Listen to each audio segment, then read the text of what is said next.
अस्सलाम वालेकुम एवरीवन। उम्मीद है आप सब खैर आफियत से होंगे। My name is Junaid Nawaz and I am lecturer chemistry in higher education department. मैं आप सबको अपने YouTube channel Cam View Point में खुशामदीद कहता हूँ। इस लेक्चर में हम क्रोमेटोग्राफी के related most important points, most important MCQs discuss करेंगे।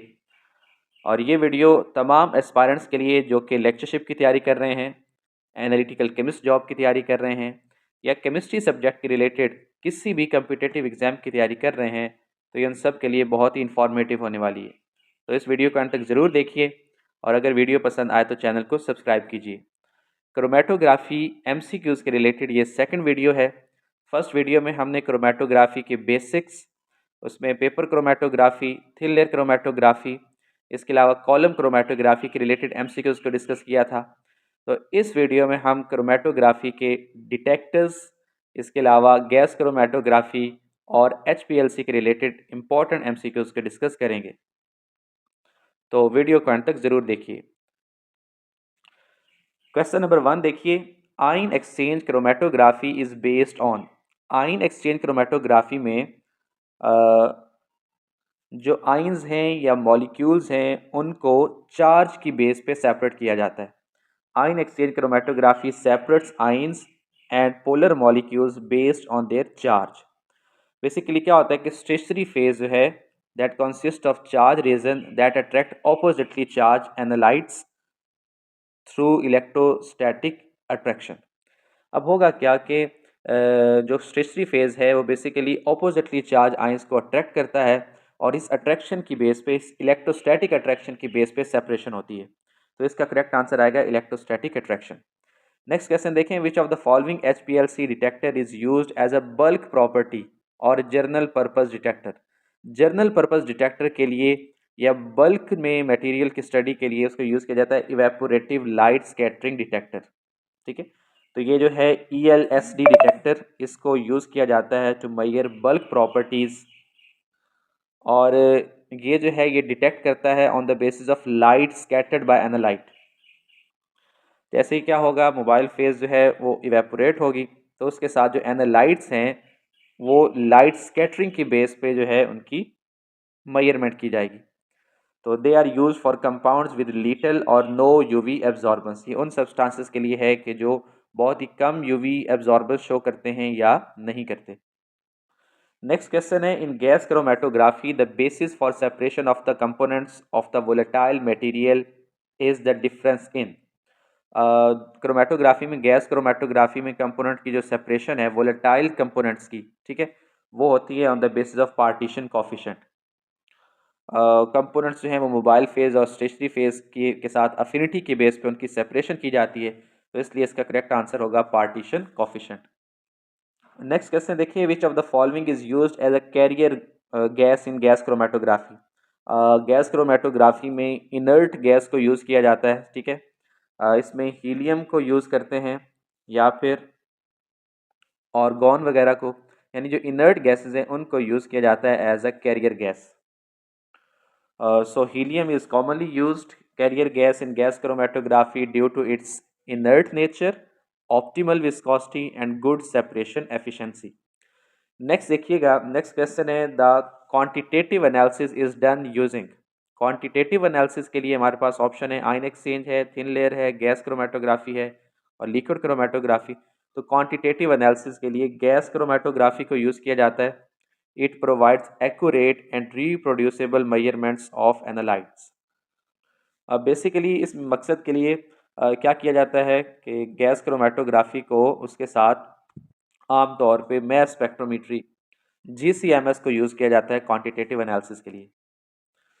नेक्स्ट क्वेश्चन देखें, HPLC is an abbreviation for. HPLC abbreviation है हाई प्रेशर लिक्विड क्रोमेटोग्राफी, या फिर इसे हाई परफॉर्मेंस लिक्विड क्रोमेटोग्राफी भी कहा जाता है। और बेसिकली इसमें जो है एनालाइट या कह लें कंपोनेंट्स की सेपरेशन होती है in a liquid phase under high pressure. Next question देखें, liquid chromatography can be performed in which of the following ways. अब लिक्विड क्रोमेटोग्राफी जो है, ठीक है, ये या तो कॉलम्स के थ्रू होती है या फिर प्लेन सरफेस पे भी हो सकती है। तो liquid chromatography can be done using column chromatography और प्लेनर क्रोमेटोग्राफी, जिससे थिन लेयर क्रोमेटोग्राफी है। It is a type of planar chromatography. Next देखिएगा, gas chromatography can be performed in which of the following ways. Gas chromatography option है only in columns, only on plane surfaces, either in columns or plane surfaces, या neither in column nor on plane surfaces। तो gas chromatography just जो है वो columns के through होती है। Gas chromatography is always perform in columns where the mobile phase carries analyte through a stationary phase. अब ये दोनों में डिफरेंस आपने याद रख लेना है कि लिक्विड क्रोमेटोग्राफी वो कॉलम के थ्रू भी होती है और प्लेन सरफेस के थ्रू भी होती है, जबकि गैस क्रोमेटोग्राफी में क्योंकि कैरियर जो है वो गैस है तो वो जस्ट जो है कॉलम्स के थ्रू ही सेपरेशन होगी। नेक्स्ट क्वेश्चन है, which of the following is not N application of high performance liquid chromatography. HPLC की कौन सी एप्लीकेशन नहीं है? ऑप्शन है analysis of protein, drugs and explosive, तो ये तो ठीक है। सेपरेशन ऑफ फार्मास्यूटिकल ड्रग्स, तो ये भी इसकी एप्लीकेशन है। Elimination of undesirable substances from blood, ये जो सी ऑप्शन जो है ये इसकी एप्लीकेशन में शामिल नहीं है।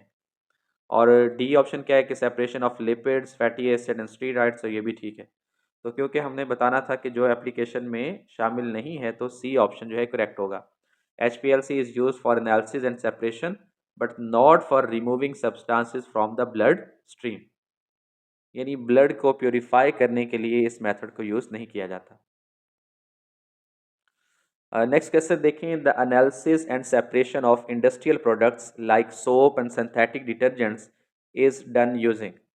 इंडस्ट्रियल प्रोडक्ट्स जो हैं जो कि सोप और सिंथेटिक डिटर्जेंट्स हैं उनके लिए यूज़ की जाती है गैस क्रोमेटोग्राफी। इसकी रीज़न क्या है कि क्योंकि इंडस्ट्रियल प्रोडक्ट्स आम तौर पे क्या होते हैं, वो वोलेटाइल होते हैं। तो जितने भी वोलेटाइल सब्सटेंसेस हैं उनके लिए गैस क्रोमेटोग्राफी को यूज़ किया जाता है।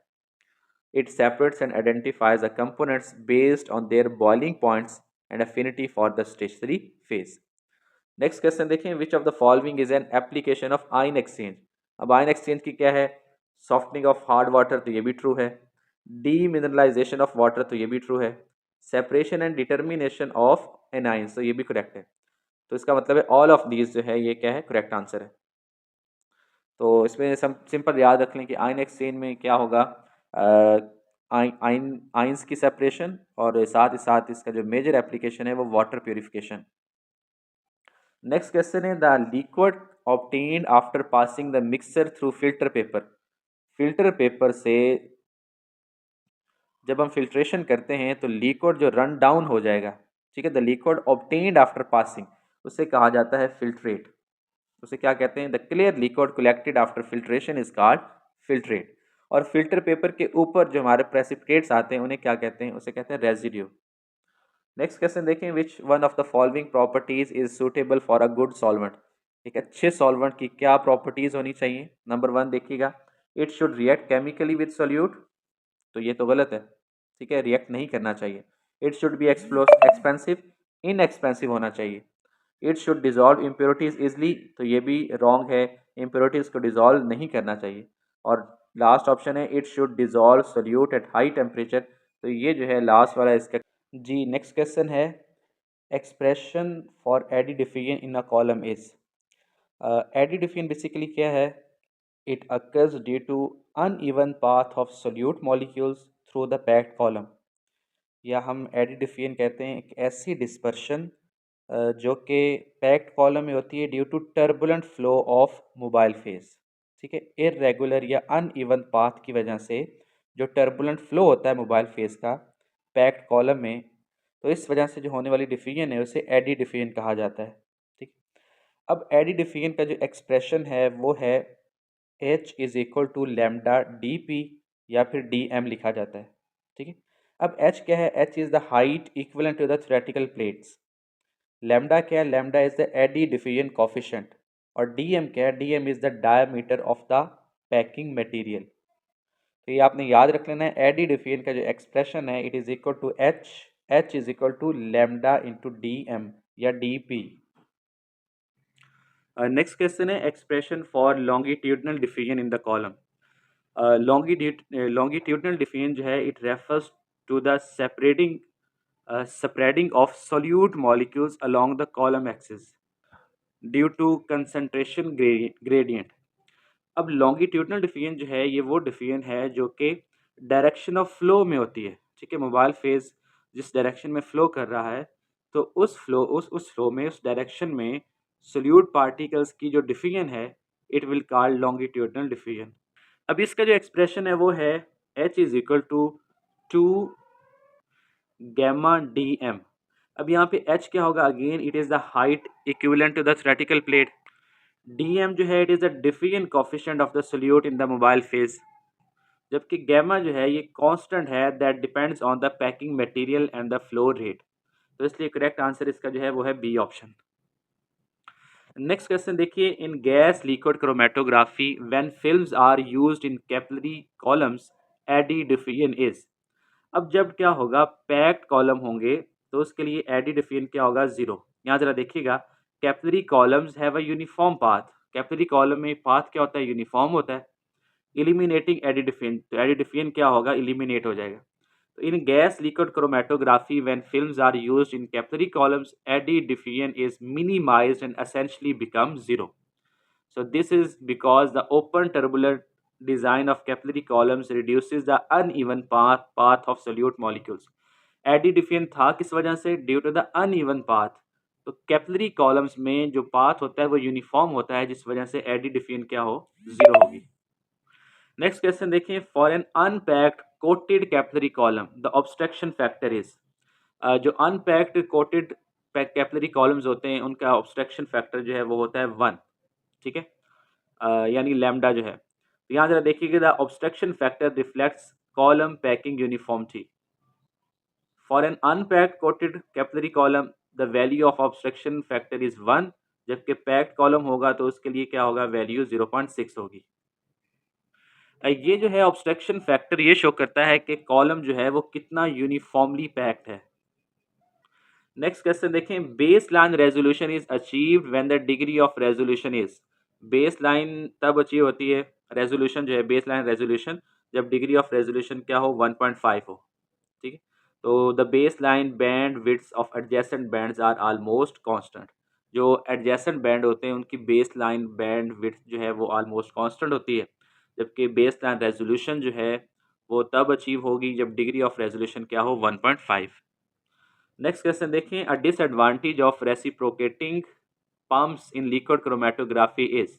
अब रेसिप्रोकेटिंग पंप्स जो हैं उसका क्या एडवांटेज है। ठीक है, डिसएडवांटेज ऑप्शन है, produces pulse flow, corrosive components, does not have small hold up value, does not have moderate flow rate। तो गिवन ऑप्शन में से जो ए ऑप्शन है ये करेक्ट है। तो यहाँ जरा देखिएगा, reciprocating pumps in liquid chromatography create a pulsed flow due to the alternating motion of the piston. ठीक है, उसमें क्या होता है कि पिस्टन अल्टरनेट मूव करता है जिसकी वजह से एक पल्स प्रोड्यूस होती है। ठीक है, which can lead to pressure fluctuation and affect the separation process. तो इस वजह से क्या होता है, ये जो पल्स फ्लो है इस वजह से प्रेशर फ्लक्चुएशन आती है और सेपरेशन प्रोसेस में ये प्रॉब्लम क्रिएट करती है। तो to mitigate this pulse dampers are often used to smooth out the flow. तो इसको रोकने के लिए फिर क्या यूज़ किया जाता है, पल्स डैम्पर्स यूज़ किए जाते हैं ताकि जो है पल्स फ्लो वो सेपरेशन प्रोसेस को इफेक्ट ना करे। ठीक है, तो ए ऑप्शन। क्वेश्चन क्या था कि रेसिप्रोकेटिंग पंप्स जो यूज़ किए जाते हैं उसका डिसएडवांटेज क्या है। तो इसका डिसएडवांटेज ये है कि ये पल्स फ्लो प्रोड्यूस करता है। फ्लो तो जो है वो यूनिफॉर्म होना चाहिए तभी बेटर सेपरेशन होगी। नेक्स्ट क्वेश्चन देखिए, which of the following is not a disadvantage of pneumatic pumps. Pneumatic pumps जो हैं इसका क्या डिसएडवांटेज नहीं है। ठीक है, पल्स्ड आउटपुट ये डिसएडवांटेज है, डिपेंडेंट ऑन सॉल्वेंट विस्कोसिटी। ठीक है, तो ये इसका डिसएडवांटेज नहीं है। नेक्स्ट है dependent on back pressure, inconvenient for solvent gradient evolution. तो इसका मतलब है ए सी और डी ये तीनों अगर होंगे तो ये इट विल बी डिसएडवांटेज। तो यहाँ जरा देखिएगा, pneumatic pumps maintain flow independent of solvent viscosity. Pneumatic pumps जो हैं ये बेसिकली यूज़ किए जाते हैं वेरियस सॉल्वेंट्स के लिए जिनकी विस्कोसिटी क्या होती है, डिफरेंट होती है। तो इसका मतलब है ये सॉल्वेंट विस्कोसिटी पे डिपेंड नहीं करते, इंडिपेंडेंट होता है फ्लो ऑफ सॉल्वेंट विस्कोसिटी। तो इस वजह से बी जो है ये इसका क्या होगा, करेक्ट आंसर। नेक्स्ट देखिएगा, विच is not a desired characteristic of pulse dampers और फ्लो स्मूथनर्स। अब पल्स डैम्पर का काम क्या है, ठीक है, वो हमने पहले भी डिस्कस किया। तो क्वेश्चन है कि डिजायर्ड करेक्टरिस्टिक नहीं है पल्स डैम्पर का या फ्लो स्मूथनर का, ठीक है।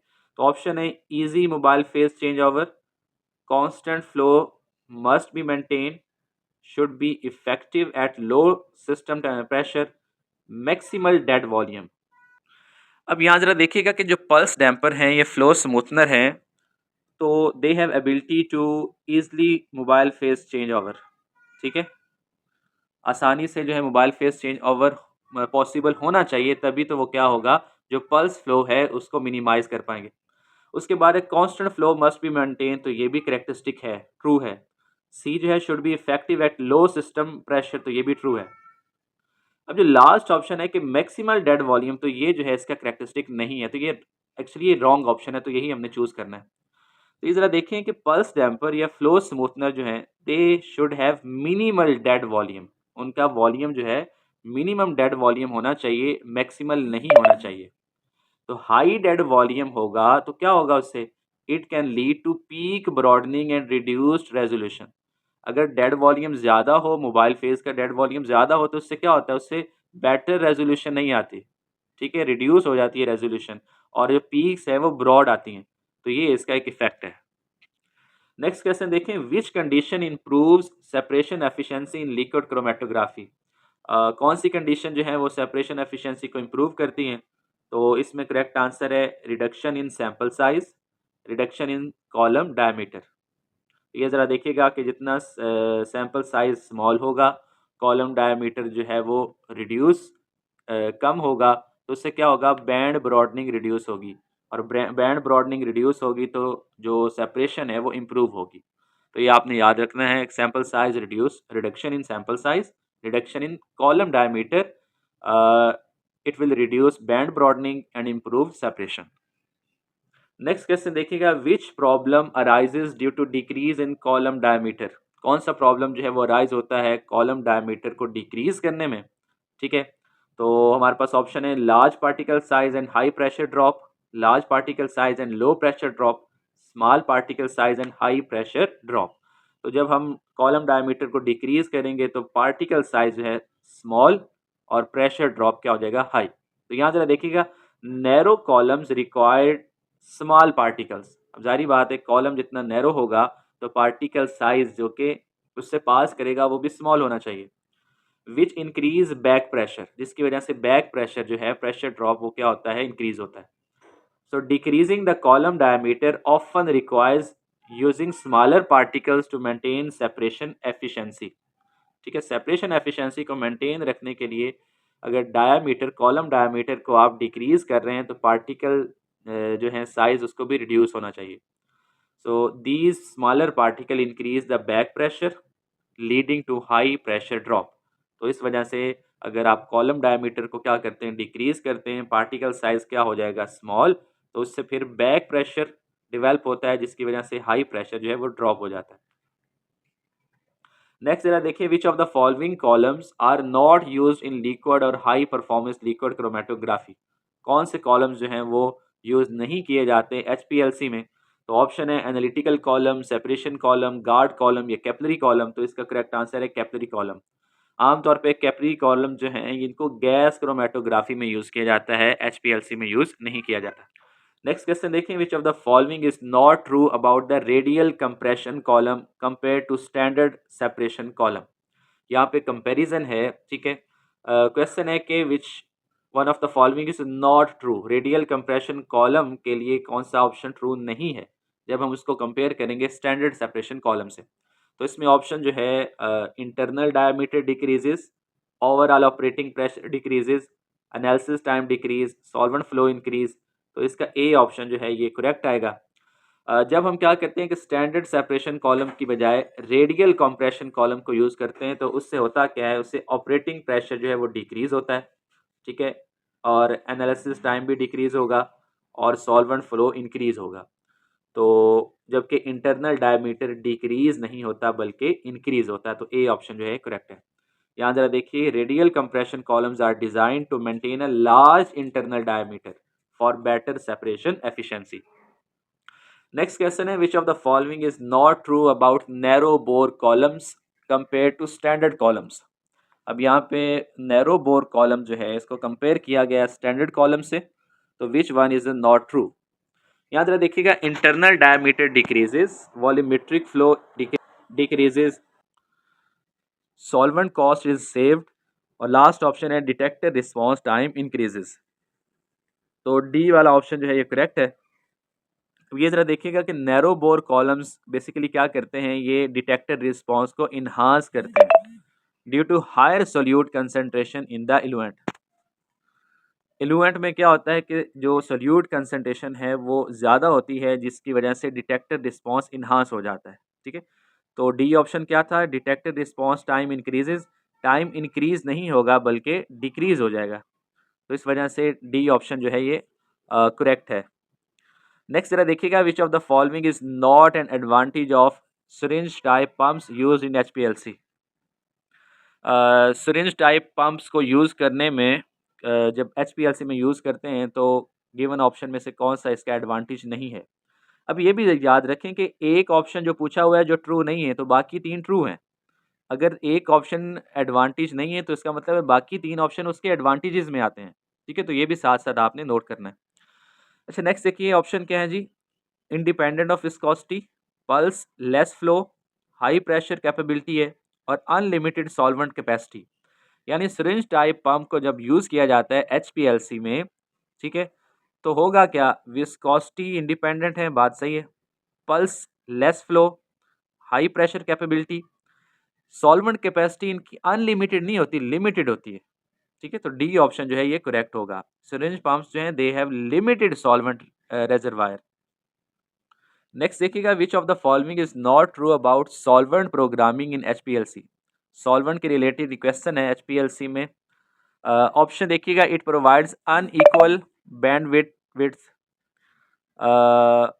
It provide fast overall separation, it provide maximum resolution, it provide maximum sensitivity. ठीक है, तो यहाँ जरा देखिएगा, सॉल्वेंट प्रोग्रामिंग जब की जाती है ये किस मकसद के लिए की जाती है, is done to provide equal bandwidth, ताकि बैंडविड्थ जो है वो इक्वल आए ना कि अनइक्वल आए।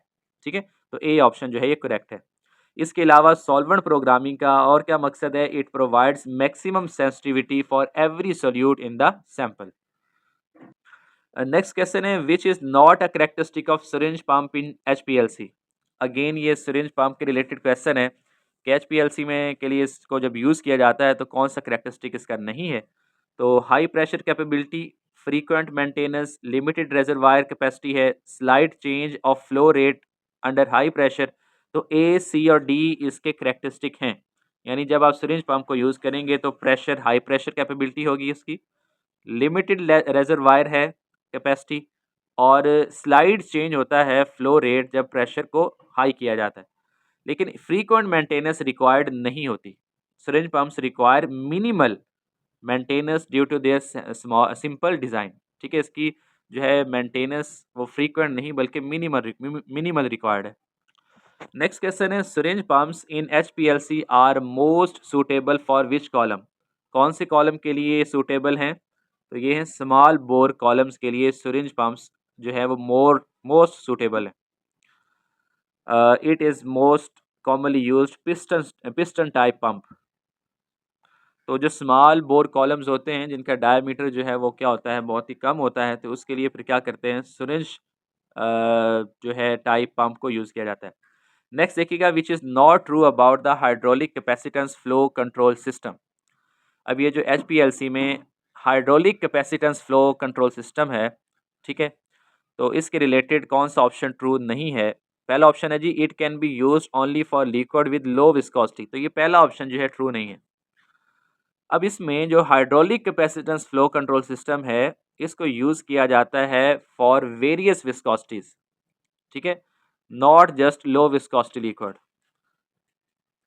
इसके अलावा बाकी ऑप्शन देखें तो it is respective of solvent compressibility. Solvent compressibility पे ये जो है डिपेंड नहीं करता। साथ ही साथ इसमें कांस्टेंट फ्लो होता है और ये स्मूथ करता है high pressure pump. Next question है bulk property detectors in liquid chromatography do not respond to. अब जो बल्क प्रॉपर्टी डिटेक्टर्स हैं ये जो सोल्यूट है उसकी ओवरऑल प्रॉपर्टीज़ जो कि बल्क प्रॉपर्टीज़ हैं like refractive index, density, dielectric constant वगैरह, ठीक है, उनको डिटेक्ट करने के लिए यूज़ होता है।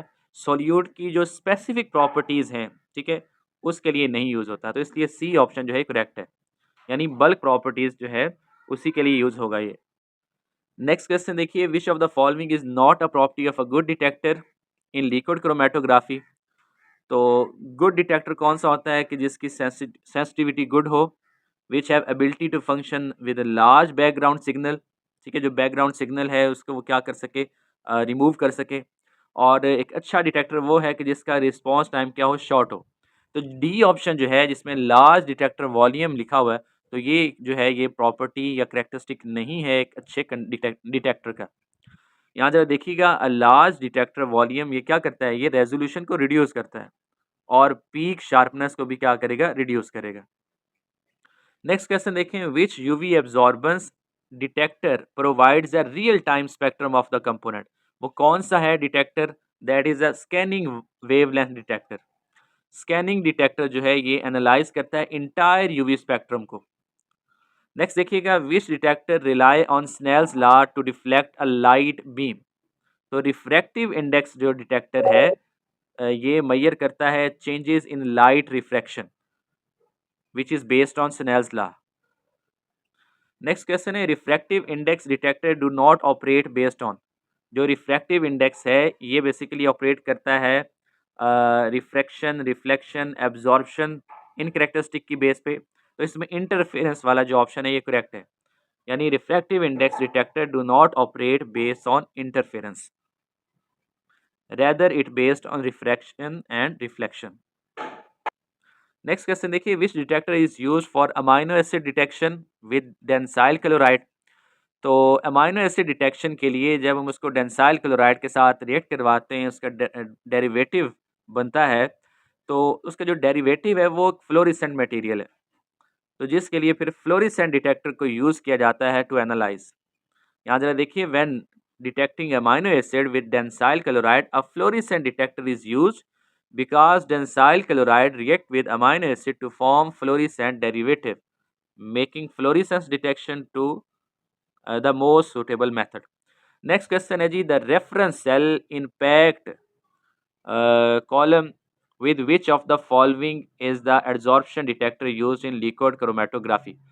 यहाँ जरा देखिएगा कि liquid chromatography में adsorption detector है उसमें रेफरेंस सेल में क्या पैक किया जाता है, ठीक है, तो उसमें करेक्ट आंसर है इनएक्टिव ग्लास बीड्स।